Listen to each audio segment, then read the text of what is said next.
जय हिंद।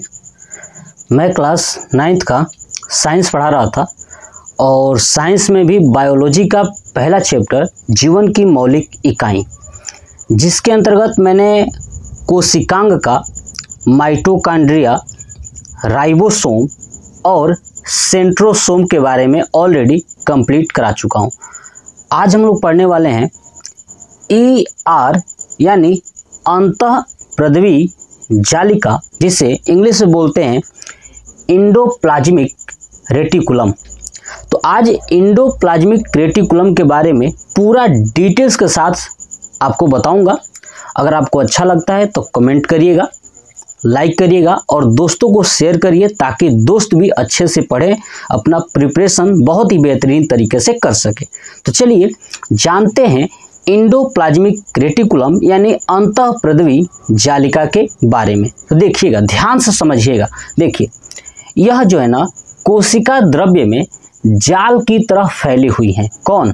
अंतःप्रद्वी जो जालिका है ना, वो कोशिका के द्रव के अंदर जाल के रूप में फैली हुई है। ठीक है, तो वही मैंने लिखा हुआ है कि यह कोशिका द्रव्य में जाल की तरह फैली हुई है। ठीक है, यह कोशिका के केंद्रक, ध्यान सुनिए, यह कोशिका के केंद्रक और कोशिका झिल्ली तक फैली हुई है। ठीक है, यानी जो इसका जगह है अंतःप्रद्वी जालिका का, यह कोशिका के केंद्र है ना। देखिए, अगर आप ये कोशिका देखोगे तो ये कोशिका का बीच वाला पार्ट केंद्र है, यानी केंद्रक है। क्या है ये? केंद्रक है। और जो साइड में है ना, ये बाहर दीवार, इसको बोलते हैं झिल्ली। क्या बोलते हैं? झिल्ली। और झिल्ली के ऊपर होता है कोशिका भित्ति। ये मैं समझाया था, देखिएगा।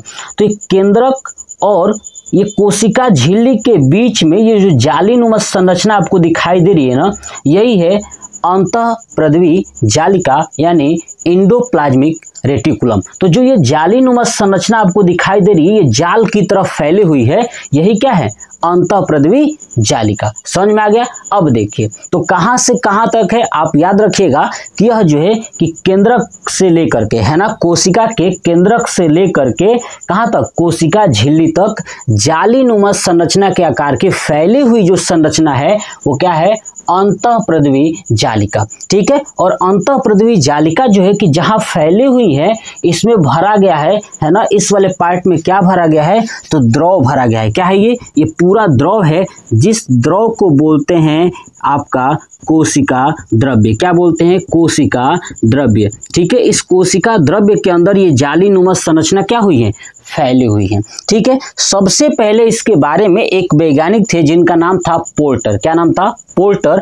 पोर्टर ने सबसे पहले इसकी खोज की थी, यानी इसके बारे में बताया था। तो याद रखिएगा कि अंतःप्रद्वी जालिका के बारे में सबसे पहले किस वैज्ञानिक ने बताया था? तो उसका नाम था पोर्टर।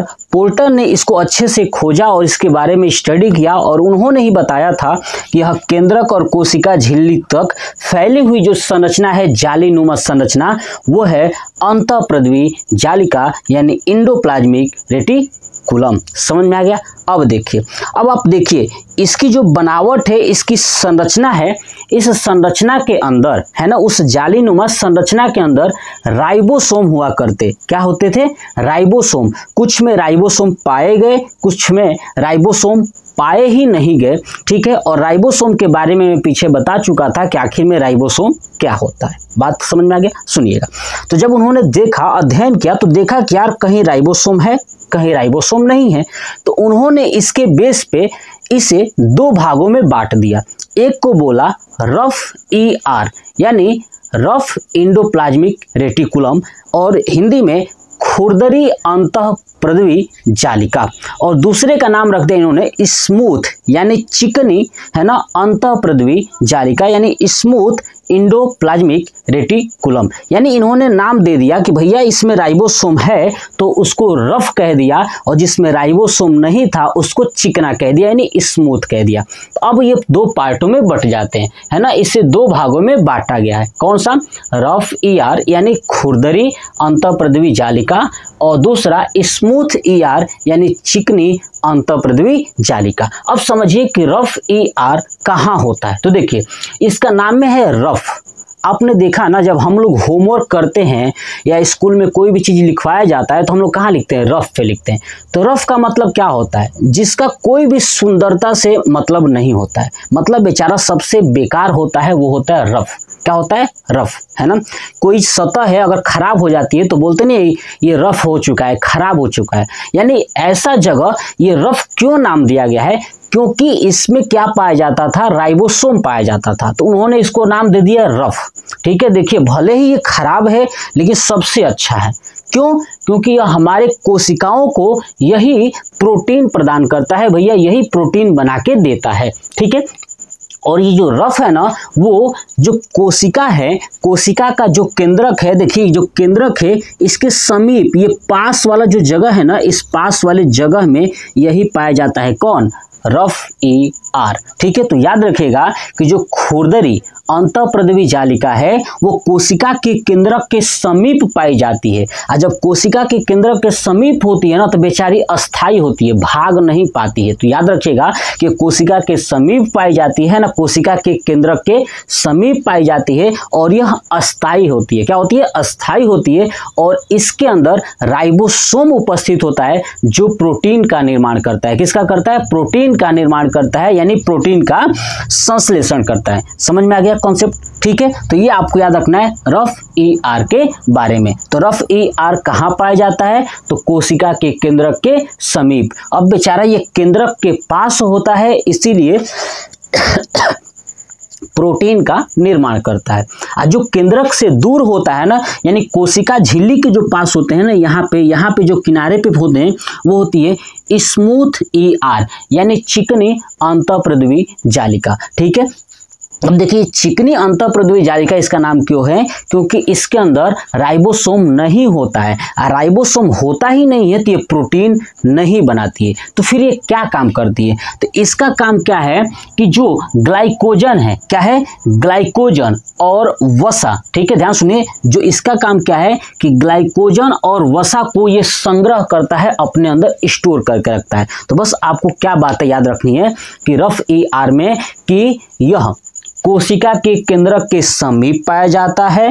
ठीक है, यह जो है कि प्रोटीन का निर्माण करता है, और यह अस्थाई होता है। बात समझ में आ गया, इतनी बात रफ में याद रखनी है। ठीक है, दूसरा पॉइंट स्मूथ में क्या याद रखना है, यह कोशिका के केंद्रक से दूर यानी कोशिका झिल्ली के समीप में पाया जाता है। इसमें राइबोसोम उपस्थित नहीं होती है और यह प्रोटीन का निर्माण नहीं करता है, लेकिन ग्लाइकोजन और वसा का ये क्या करता है, तो संग्रह करके अपने अंदर स्टोर करके ये रखता है। ये बात आपको याद रखनी है रफ ER और स्मूथ ER के बारे में। चलिए अब हम लोग जानते हैं कि आखिर में ये जो ER है, एंडोप्लाज्मिक रेटिकुलम है, इसका कार्य क्या है, क्या कार्य है, समझिएगा। पहला कार्य, यह कोशिका में अंतः कंकाल की तरह कार्य करता है। मतलब कि यह कोशिका के अंदर अगर ये जालीनुमा संरचना है तो आप देखिए, जब जालीनुमा संरचना है तो पूरे कोशिका में यह जाली फैली हुई है,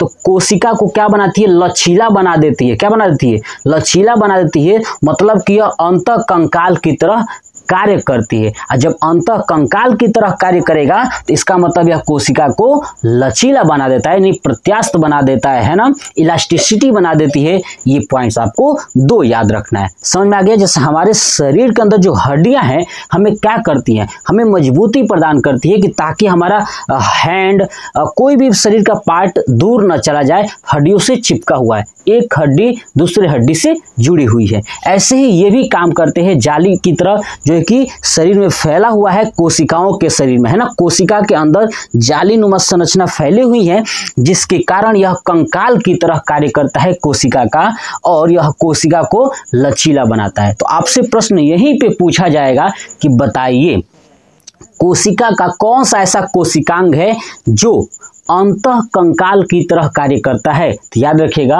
अंतःप्रद्रवी जालिका है जो अंतः कंकाल की तरह कार्य करती है। समझ में आ गया कॉन्सेप्ट। चलिए तीसरा पॉइंट देखिए, यह खुरदरी अंतःप्रद्रवी जालिका, मैंने बताया था ना कि जो रफ ER है वो क्या काम करता है, प्रोटीन का संश्लेषण करता है। किसका करता है, प्रोटीन का संश्लेषण करता है। ठीक है। चलिए नेक्स्ट बताया था स्मूथ ER के बारे में, यानी चिकनी अंतःप्रद्रवी जो जालिका है ना वो क्या काम करती है, ग्लाइकोजन या कह लीजिए ग्लूकोज या उसी को कह लीजिए कार्बोहाइड्रेट और वसा, वसा समझते हैं ना, जो तेल वाला सामान खाते हैं, तेलौस है ना, यानी वसा, इसका क्या करती है, संग्रह करती है, अपने अंदर स्टोर करके रख लेती है। बात समझ में आ गया। यानी चिकनी अंतःप्रद्रवी जालिका जो होती है ना, वो ग्लाइकोजन यानी ग्लूकोज या कार्बोहाइड्रेट है ना, वसा का संग्रह करके रख लेती है। अब आप सोचेंगे कि ग्लाइकोजन, ग्लूकोज और कार्बोहाइड्रेट ये सब क्या है, समझिएगा।